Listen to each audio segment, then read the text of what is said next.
Paz do Senhor, amados. Estamos agora no capítulo 11. E esse capítulo 11 descreve talvez aquele que seja o maior, ou pelo menos se tornou o mais popular milagre de Jesus, que é a ressurreição de Lázaro, né? A primeira sessão fala de Lázaro adoecendo. E Jesus, propositalmente, irmãos, ele fica no lugar que ele estava ali por mais 2 dias, né? Quando ele recebe a notícia de que Lázaro está doente, Jesus escolhe permanecer no lugar que ele estava por mais 2 dias. Por que Jesus fez isso, irmãos? Porque Jesus já tinha declarado no versículo 4, esta enfermidade não acabará em morte, mas é para a glória de Deus. Jesus propositalmente, irmãos, esperou que a doença de Lázaro progredisse para um estado de morte. E ele esperou 4 dias para poder, né, realmente chegar a vias de ressuscitar Lázaro. Irmãos, isso fala muito a respeito das nossas dores, né? Existem dores que nós passamos, que nós enfrentamos, irmãos, que elas têm um propósito. E o propósito é glorificar o nome do Senhor. Nem todas as nossas dores vão terminar em milagres de ressurreição ou de cura. Algumas delas serão em sofrimento, mas elas continuam tendo propósito. E o propósito é que o nome do Senhor seja engrandecido. E aí quando a gente pula para a segunda sessão, irmãos, aqui a partir do verso 17, você vai ver a reação de 2 mulheres diferentes, né? Eu acho que a Marta, a irmã da Maria, é uma das personagens mais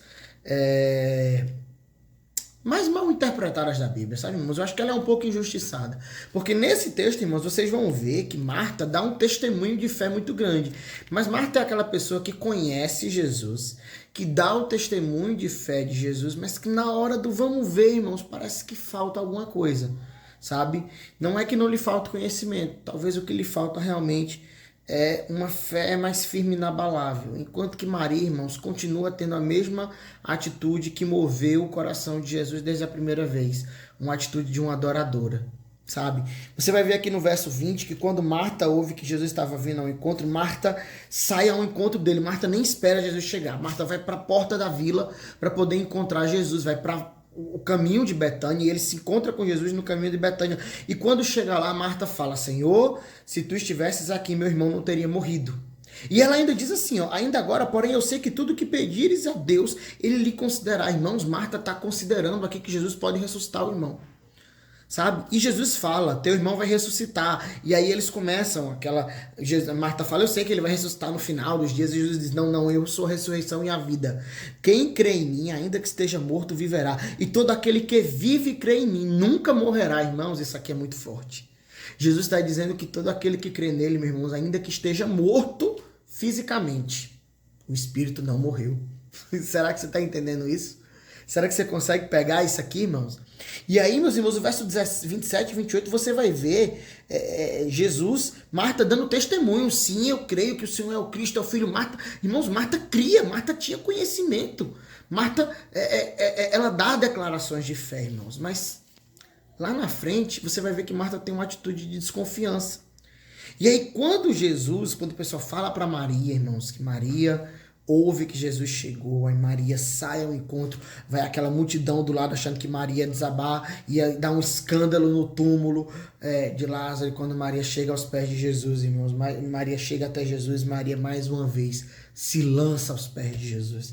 E Maria diz exatamente a mesma frase que Marta. Maria diz, Senhor, se tu estivesses aqui, meu irmão não teria morrido. Mas, meus irmãos, deixa eu falar uma coisa para você.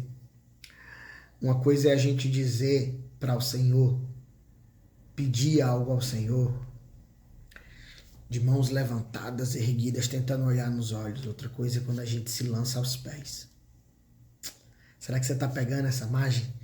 A Bíblia fala que quando Jesus viu Marta chorar, irmão, Jesus se comoveu profundamente. Eu creio que Jesus, desde o início, estava decidido a fazer esse milagre da ressurreição, mas, irmãos, o choro, o prostrar-se de Maria, irmãos, o prostrar-se de Maria demonstrou adoração num dia de perda. Cara, como isso é duro, irmãos. Como isso é duro. Como isso é duro.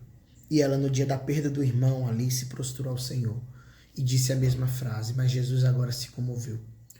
E aí Jesus vai até o lugar do túmulo, irmãos, e quando Jesus chega lá, Jesus manda tirar a pedra. E aí aquela Marta que lá atrás disse que cria na ressurreição, Marta vai e fala, mas Senhor, ele já está cheirando, tem 4 dias que morreu, já está cheirando mal. Sabe, irmãos, quem é você na hora da tua dor? Quem é você na hora do teu sofrimento? Você é aquela pessoa que diz que crê, mas que no final ainda duvida? Ou você é aquela pessoa que crê e adora? Vocês sabem como essa história terminou, irmãos. Lázaro ressuscitou. E a terceira parte desse texto, irmãos, vai falar que o milagre da ressurreição de Lázaro, irmãos, tomou conta, porque muitos judeus...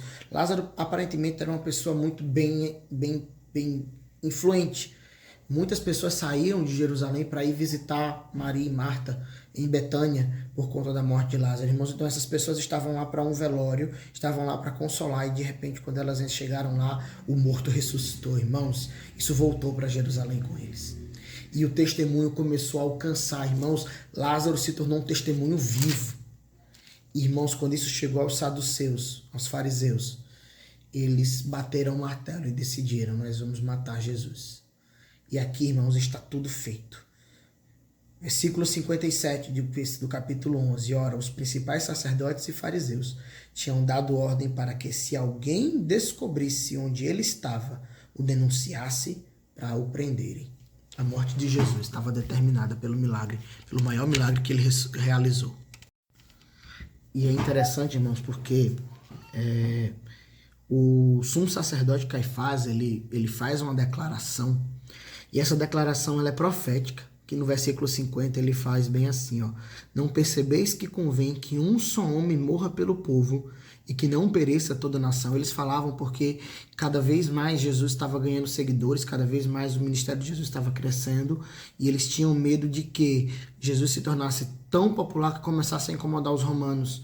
Incomodando os romanos viessem e cobrassem, né? Colocassem aquela revolta, aquela revolução possível na conta dos fariseus e dos judeus principais. Então eles disseram, o Caifás, ele disse, não é para morrer todos, não, basta que morra somente um homem.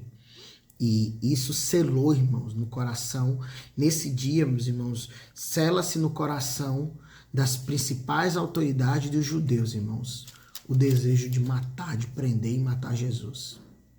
E é duro a gente pensar, irmãos, eu fico pensando, se Jesus viesse nos dias de hoje, como é que nós iríamos recebê-lo?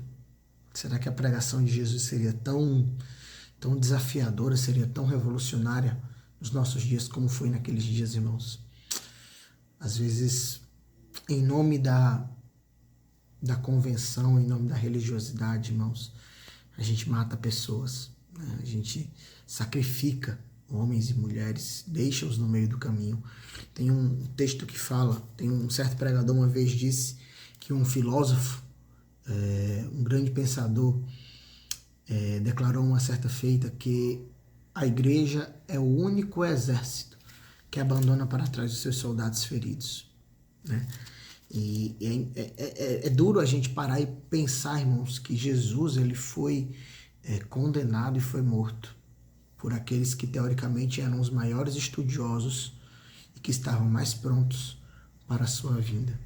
E eu fico pensando na segunda volta de Jesus, se nós realmente estamos prontos, se nós estamos meditando na palavra, no evangelho, ou se nós estamos apenas absorvendo aquilo que os sacerdotes falam, né? Que Deus possa te conceder graça hoje, irmãos, para que você medite no livro da vida de dia e de noite. Amém?